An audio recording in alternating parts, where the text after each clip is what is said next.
Nicholas, I think many of you remember Nicholas if you were here last night. We had a great town hall. I promised we would continue our conversation today. And I want to say, like, I write a lot of the titles for these panels, and this one's particularly grandiose. Mind, Machine, and Meaning, the Confluence of AI and Humanity. So we're setting a pretty high bar there.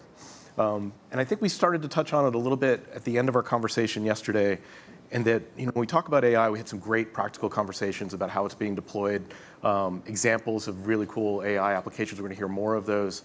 But I think there's something that's unsettling about the technology, and it's because there's something about it that sort of adds a new perspective on our own human experience and our own humanity, and just the very definition of consciousness all of a sudden becomes something we have to talk about again.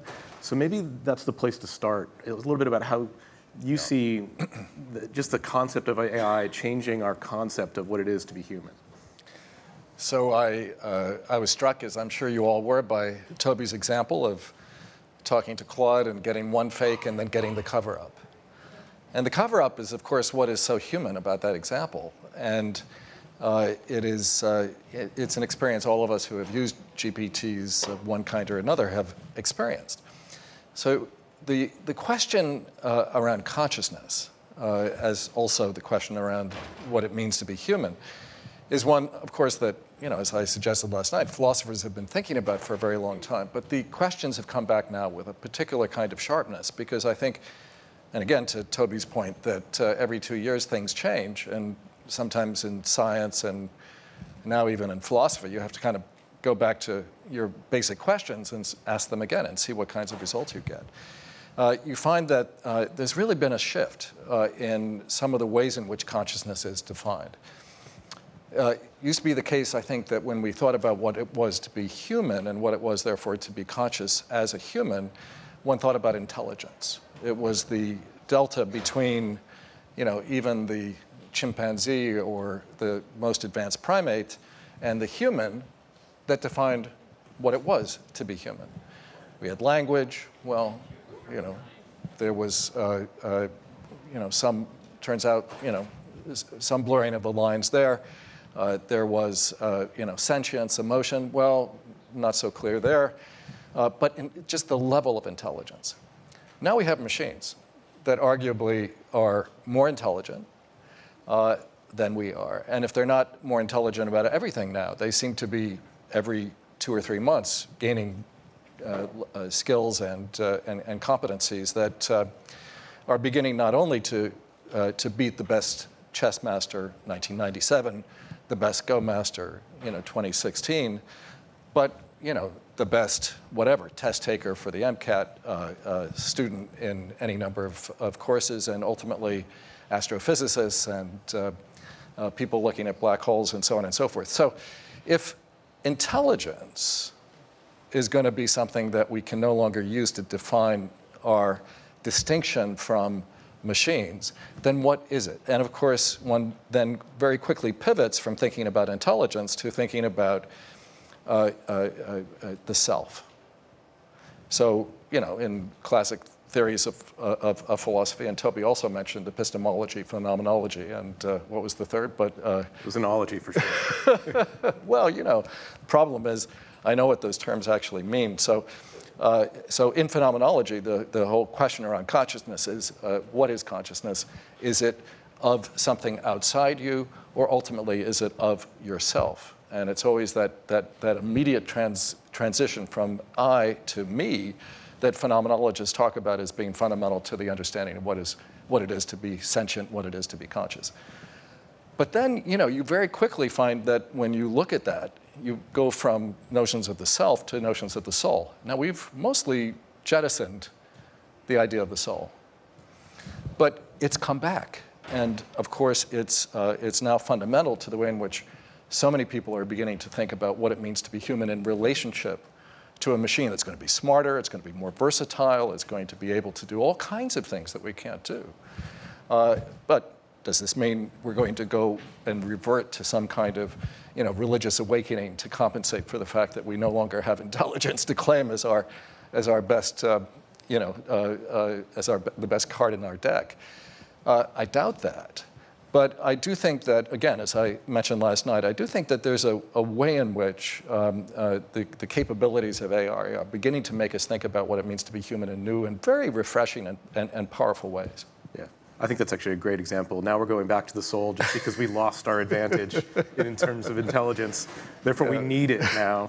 We realize we're going to lose that. Where is the soul when you really need it? Yeah, exactly. It's a great, compelling element. But I think there's that people feel that need to insert themselves in this process. I was talking to a friend who works for Adobe. She's pretty high up and very technologically sophisticated. And I started talking to her. I was like, we're doing this conference. Have you played with these tools? She's like, no, I don't want to. And she's like, she's afraid of them. She's like, I don't approve of them somehow. Mm-hmm. And I'm like, what? This is your bread and butter. Like, you kind of need to familiarize yourself. But there's that reluctance because it feels like an assault on her identity as a human. And it was, I see it, throughout the population. Like, there's a genuine uneasiness. How do you reassure people from a scientific perspective that this is a tool that we can, if not master, at least live with? Well, the uneasiness, I think, is going to just get, more and more pronounced.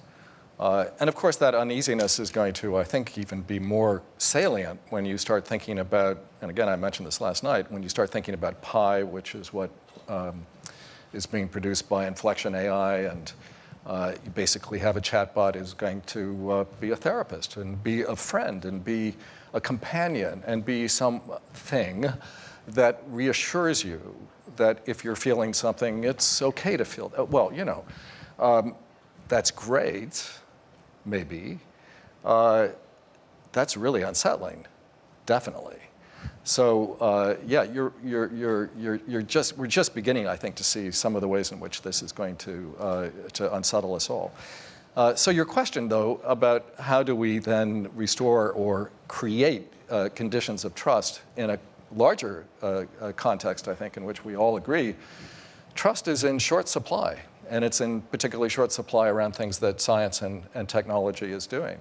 The pandemic, it was so counterintuitive. On the one hand, the rapid creation of mRNA vaccines that had never been used before, never on humans, all of a sudden, are why we can be back at conferences in person once again. And of course, the heat that was created around vaccines and the kind of backlash and the skepticism, not just about vaccines or public health or Tony Fauci or whatever it might be, but around science and technology at large, I think has taken many of us, certainly many in the scientific community, by surprise. And so there's been a lot of talk among scientists about how do we restore trust. So one of the things that they say, or we say when I'm talking with them, is, well, we have to be more transparent. We have to be more accountable. Now, these are two terms that have been used a lot in the discussion around AI, and they came out in the AI Bill of Rights that OSTP and the White House released about a year ago. But here we have a problem. Because on the one hand, if we value transparency and accountability, we're also actually making demands on AI that are at the heart, in some sense, of where AI is really taking off and becoming most powerful. It's very difficult, as we all know, to reverse engineer how a decision, how a calculation has been made by certain kinds of algorithms.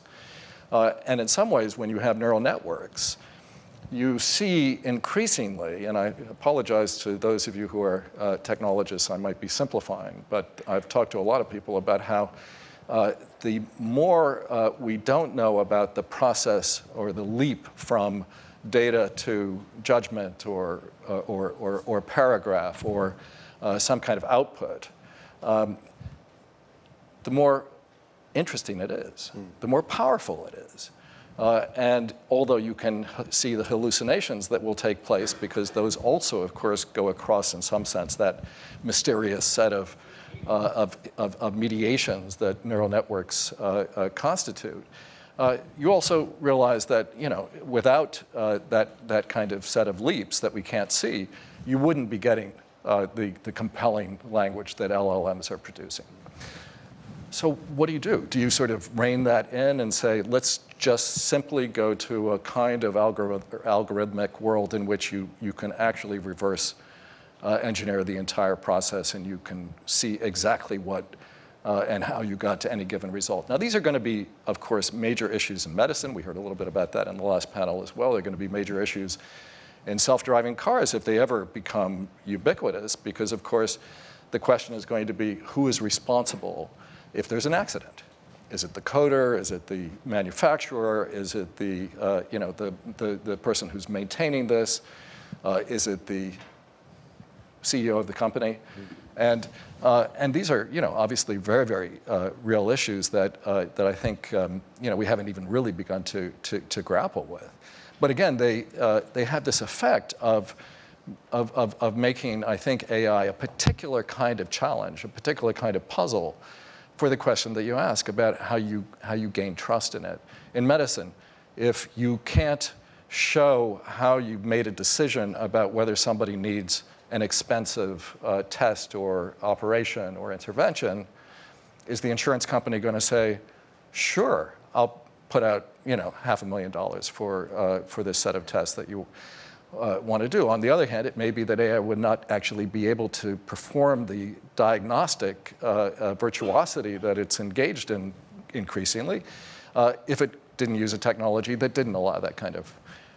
Anyway, you get the point. But the issue for trust and the issue for I think all of us who are working in the space of AI is to find new ways to try to bring the public into a conversation about what AI can do, how valuable it can be, but what are the specific conditions that allow it to be so powerful, precisely because those are the conditions that the more you know about it, even if you don't necessarily completely understand it, the more likely you are at least to appreciate its power and not see it solely as a black box that is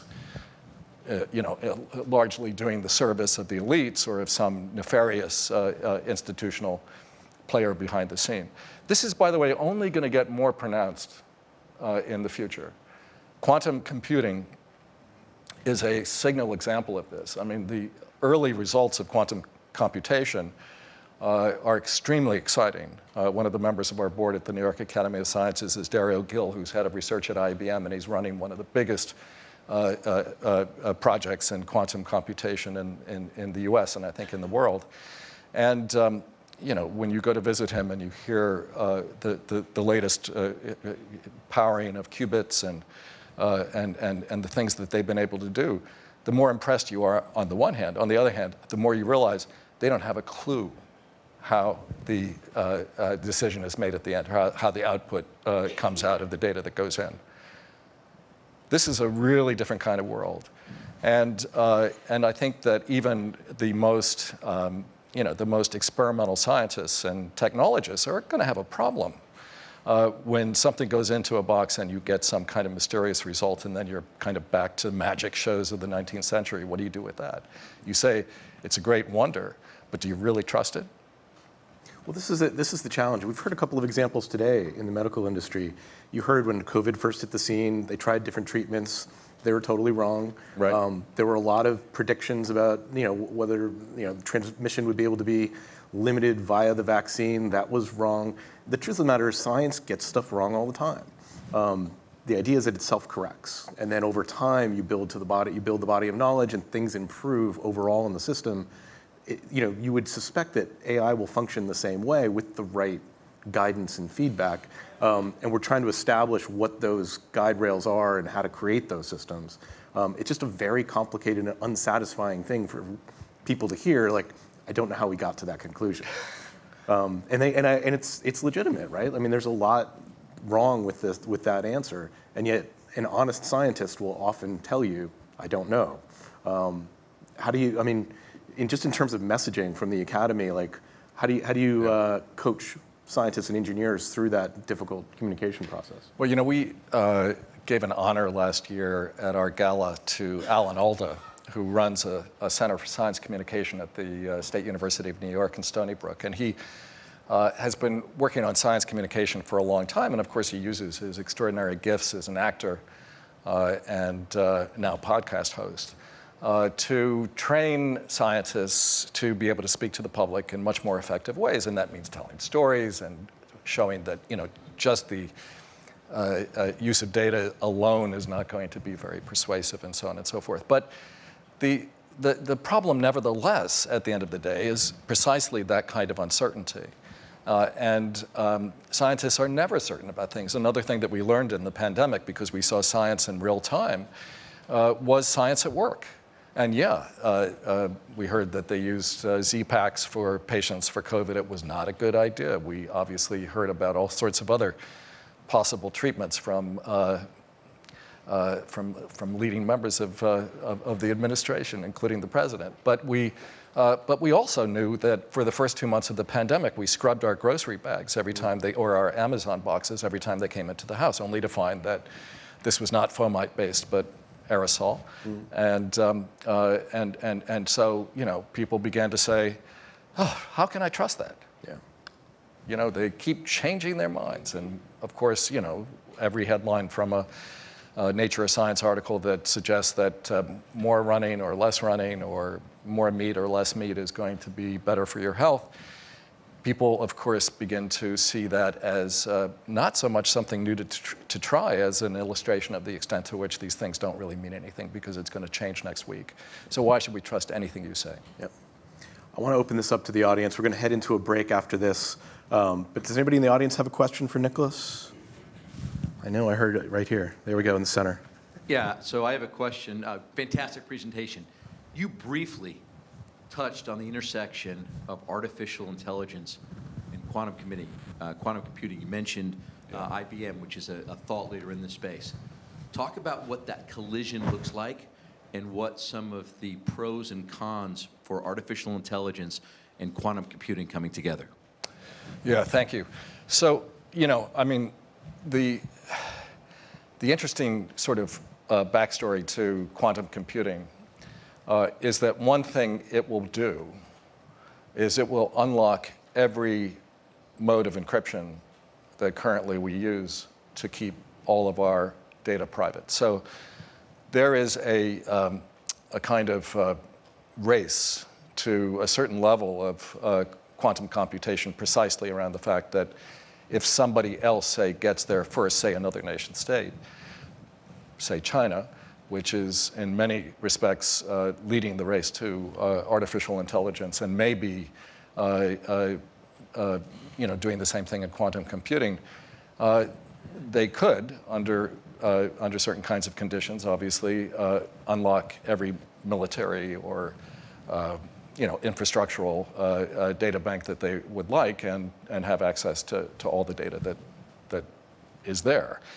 So there's underwriting this, as there was in the Manhattan Project, a kind of sense that there is a national security interest. And of course, it's not just about national security. It's about banking data. It's about medical data. It's about every kind of data that we depend upon, both for the world that we live in, but of course, with respect to privacy and security, with respect to the protections of those that are involved. So at some level, every other kind of capability of quantum computation, gets at some point in a conversation directed towards encryption. But but leaving that aside, and there are very, very difficult, cumbersome, and expensive ways to re-encrypt, even using pre-quantum computational technologies, all the data that we have, but it would be a major investment, and it would not be easy, and it would not be quick, so it's a real concern. But leaving that aside, some of the advances in AI that have to do, for example, and I mentioned a couple examples last night, with scientific discovery, with identifying new kinds of drugs, new kinds of therapeutic interventions with respect to cancer and other diseases, are remarkable because they're able to effectively do the work of thousands and thousands of scientists and thousands of labs before they even get to the point of a clinical trial. And therefore open up, in just the space of biomedical research, huge possibilities. The same is true, even more so, in quantum computing. One of the things that the IBM folks are really excited about is the possibility of developing new materials that we haven't even begun to think about. New kinds of ways, for example, to use even diamonds for semiconductor purposes, which again would change the whole landscape of Why is it precious always metals. diamonds and rare earth metals? Why isn't it ever just like, Diamonds are a forever. little bit of marble and, why isn't it the easy elements? That I don't know, To but- make me say, I'm just asking. But So the point, so there's the new materials. And the other thing, of course, about quantum computation, I think, is that when it comes to identifying proteins that are involved in so much disease and the like, again, they will do so much more in the way of advancing our scientific understanding of potential therapies, of potential discoveries that could help us change the world. Right. So again, like all of these things, they have extraordinary promise, and that's, I think, what is driving, as much as the encryption race, this investment. But again, it's not a national project. It's not been led by the federal government. It's not the Manhattan Project yet. Oppenheimer hasn't been recruited from Berkeley to. Do you think it warrants that type of effort at this point? I think so. Yeah, because it's so expensive, and to have the kind of clean rooms and to do the kind. I mean, these are still computers that run under very, very cold conditions. I'm going to float the idea, Techonomy 24, the quantum threat. We'll see if that's our agenda for next year. We've got a question in the middle. Hello. Yep. I'm Meher Parikh from Nishit Desai Associates. We are an Indian law firm, and I'm based in Palo Alto office. Confluence of AI and human. So we are talking about hybrid system where AI is involved and human is involved. A lot of companies talk about that, when you call us, you talk to real people, right? Not the chatbot. Great. But that real people is really talking to a chatbot behind the scene, right? And all the decision, everything is done by that, whatever the script and whatever the AI system is doing. So are we having human only as a dumb interface? And, as we dumb it down, what happens to our self-worth as an employee and as a people who are making decisions? What is your thought on that? It's a great question. So let me answer in a couple of different ways. First, let me say that, as somebody who's lived in a university all of my life, our work has been made in some ways so much easier, so much richer, and so much more productive by successive advances in the world of technology. I can now go to any archive, any library in the world to access materials. And I can find things that, that otherwise I would have had to spend years. In fact, in my early life, did spend years, traveling to, copying out in pencil. I did my early work, in fact, in South India, in an archive where I had to, literally use a pencil in a room that was outfitted for air conditioning but didn't have any power, so it couldn't run it, to get the data for my first book. I can do things now that that are extraordinary, and I can also, use search to find things out that and to explain things to me that I couldn't before. Now, this could make me feel stupider, and of course, it does sometimes, but it also actually allows me to be smarter. And by the same token, by the way, one of the interesting things I heard a few weeks ago when I had lunch with David Spergel, who's a very senior astrophysicist, taught for his entire career at Princeton, but now runs the Simons Foundation, is that he uses ChatGPT basically to help him access other kinds of scientific literature in adjacent fields. So he's thinking about issues in astrophysics, but he actually became very interested in fluid mechanics and how both in biological systems and in material systems work. And he's able to find things out that he couldn't even just using Google to get sites for other kinds of articles in the field, but to explain things to him that turn out to be very, very helpful for his own research. And so I think the world of scientific discovery, and again, I use this as a proxy for thinking about, does it make you feel dumber or does it make you feel smart? It actually makes you smarter because you have that kind of access. And I think you're going to see explosions in the world of science around what these new systems can produce at the level of research. Now, it's critical that you have provenance. We've heard about watermarks. We've heard about, IP. We've heard this morning about the necessity to have consent built in, and I think all of those are going to be critical to the world of research, and indeed for students and for faculty and professors, and in fact, all of us, to know the provenance of the data that is being assembled and reproduced for us at the level of some kind of answer to a prompt is going to be really important, because there's questions both of reliability and also different perspectives. Whether if you have Gary Marcus talking about AI up here,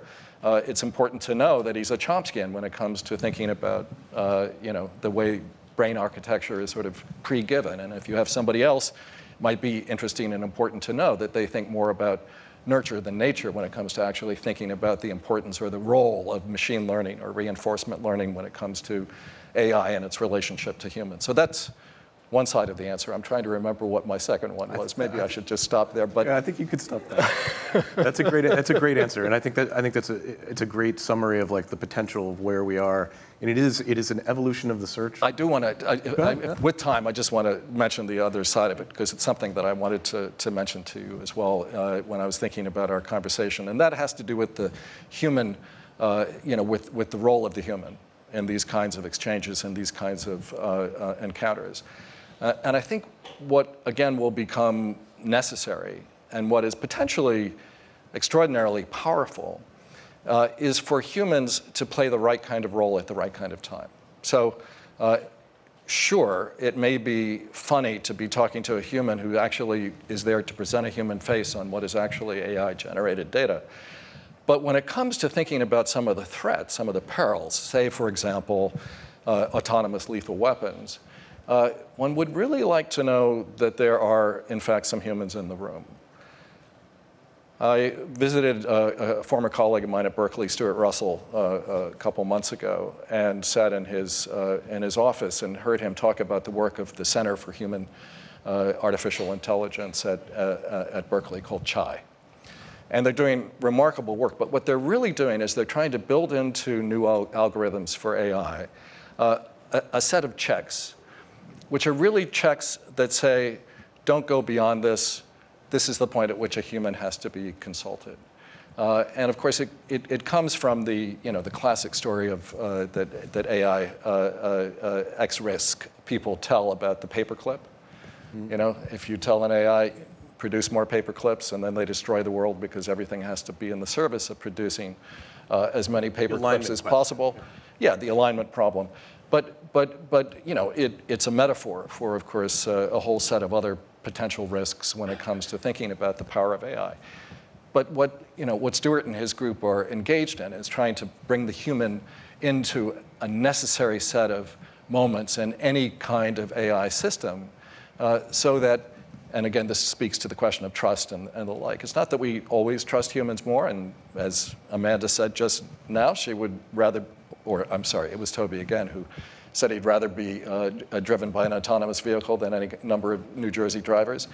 It's nevertheless the case, I think, that we all want to find ways in which the human is not only involved, but critical to this new world of technological possibility and power. Excellent. Nicholas, thank you so much for joining us today. Great insights. Thank you.